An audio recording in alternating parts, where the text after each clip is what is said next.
ঈদের ছুটিতে প্রায় ফাঁকা রাজধানীর প্রধান সড়কগুলোতে নেই যানবাহনের চাপ ও হর্নের শব্দ দূষণ। সহজেই গন্তব্যে যেতে পারছেন যাত্রীরা।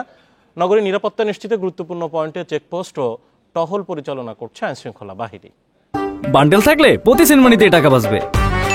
বিকাশ সেনমানি বান্ডেল কিনে জিতুন প্রতি লেনদেনে। ঈদের ছুটিতে রাজধানী অনেকটাই ফাঁকা, বিভিন্ন মোড়ে নেই চিরচেনা যানজট। ঈদের দ্বিতীয় দিন সকালে বেশিরভাগ সড়কেই অল্প কিছু ব্যক্তিগত গাড়ি আর থ্রি হুইলার চলাচল করেছে। সড়কে ছিল না তীব্র হর্নের শব্দ দূষণ। সারা মাস সিয়াম সাধনা করেছি, একটু ঘোরার জন্য বাচ্চাদেরকে নিয়ে বার হয়েছি এবং ওই বিমানবন্দর যাব।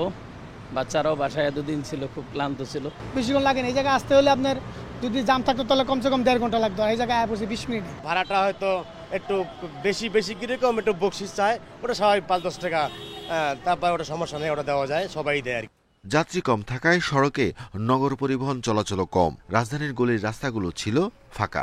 যাত্রী কম মেলায় মোড়ে মোড়ে অপেক্ষায় দেখা গেছে সিএনজি ও মোটরসাইকেল রাইডারদের। আমি তো কোন থেকে যাই না, অ্যাপসে কল নাই, দেখেন সকাল থেকে মাত্র 2 টিপ মারলাম। সবসময় ঈদের পরের দিনই যাই বাড়িতে, কারণ ঈদের দিন ঝামেলা বা জাম থাকে, গাড়ি বের অনেক কষ্ট হয়ে যায় এই কারণে। অনেকটাই ফাঁকা মহানগরীতে চুরি ছিনতাই সহ অপরাধ রোধে টহল বাড়িয়েছে র্যাব, ছিল চেকপোস্ট। ডাকাতি প্রতিরোধে নেওয়া হয়েছে বিশেষ ব্যবস্থা। 24 ঘন্টা ডিউটি পালন করছি। চেকপোস্টে মেইনলি আমরা দেখি কোনো অবৈধ অস্ত্র, মাদক অথবা সন্ত্রাসী, যেহেতু এখন ঢাকা শহর ফাঁকা, যাতে কোনো দুর্ঘটনা না ঘটে, সেই জন্য আমরা চেকপোস্ট পরিচালনা করি। ঈদের দিন থেকে রাজধানী জুড়ে বিশেষ টহল কার্যক্রম পরিচালনা করছে ডিএমপি। ঈদের রাতে রাজধানীতে ছিল 200-রও বেশি টহল।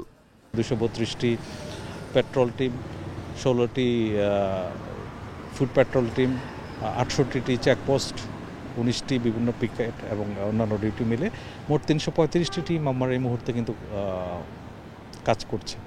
আমরা চেষ্টা করছি আমাদের যে জনবল এবং লজিস্টিক্স রয়েছে সেগুলো পূর্ণাঙ্গ ব্যবহারের মাধ্যমে নগরবাসীকে পুলিশি সেবা দেওয়ার জন্য।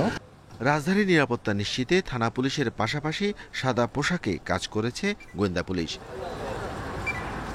Arafatur Rahman, independent news, Dhaka.